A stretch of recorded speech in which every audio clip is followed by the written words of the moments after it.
Good morning.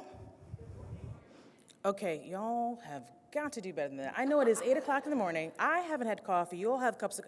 Good morning. All right. That's more like it. Now, I was told that this was a different type of talk, that this was more of a conversation of sorts. So if I may, I want to be frank with you. I mean, my mom always said, if you speak with your heart, you can never go wrong.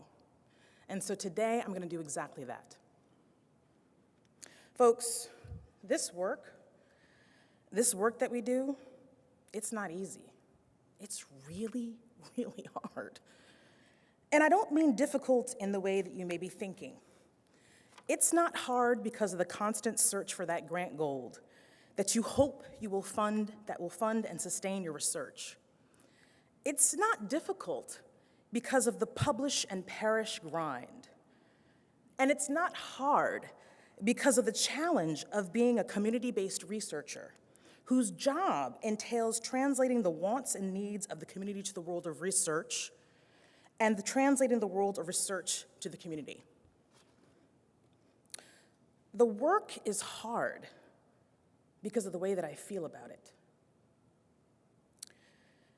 It's the fact that from the top of my head to the tips of my toes, from my fingertips to my core, I know that I was called to do this work.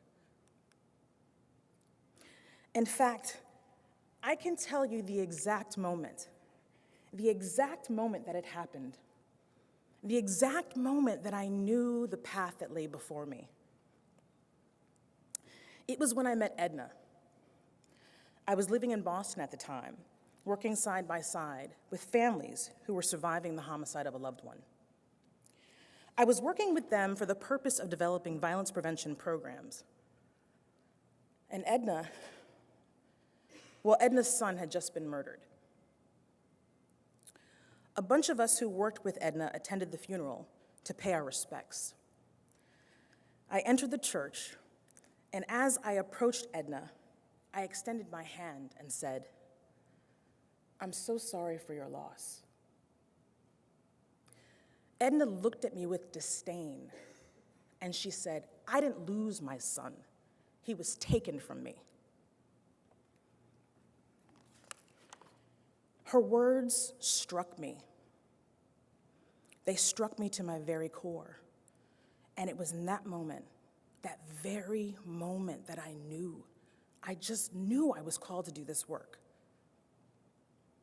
In that moment, two things became abundantly clear.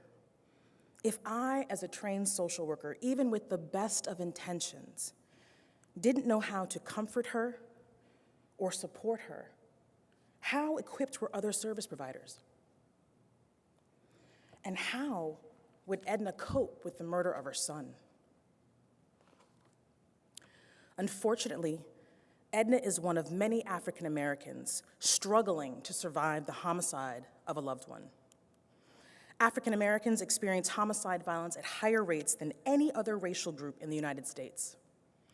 African American males between the ages of 15 to 44 represent the majority of homicide victims.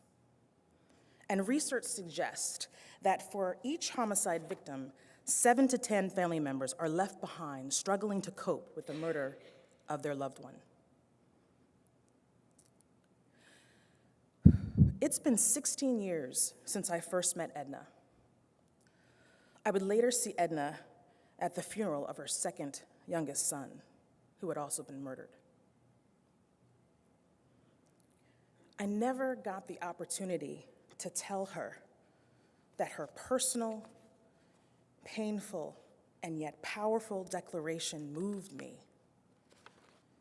It fueled my hunger and my passion to answer the call to serve African American survivors of homicide victims by developing culturally relevant research and programs with and for them. I never got a chance to tell her that since that time, I was able to develop a model of coping for African American survivors of homicide victims, and that model inform the development of an intervention, and that model inform the development of a tool of measurement that can be used to assist clinicians and other service providers in their efforts to support African American survivors in coping with their grief.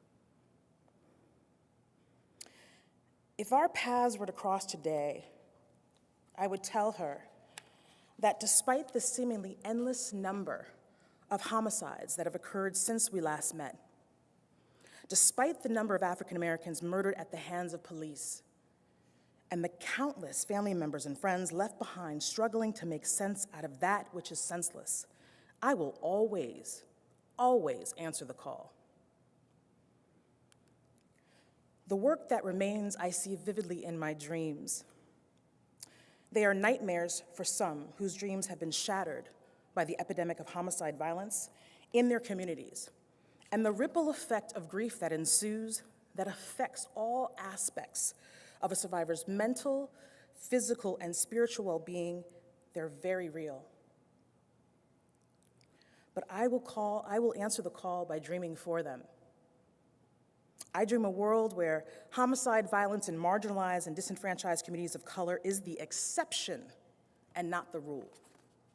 I dream a world where I leave behind a legacy of research that can help survivors of homicide victims navigate their way through the unthinkable. I dream a world where drive-bys aren't the lullabies of precious youth unable to envision their next birthday.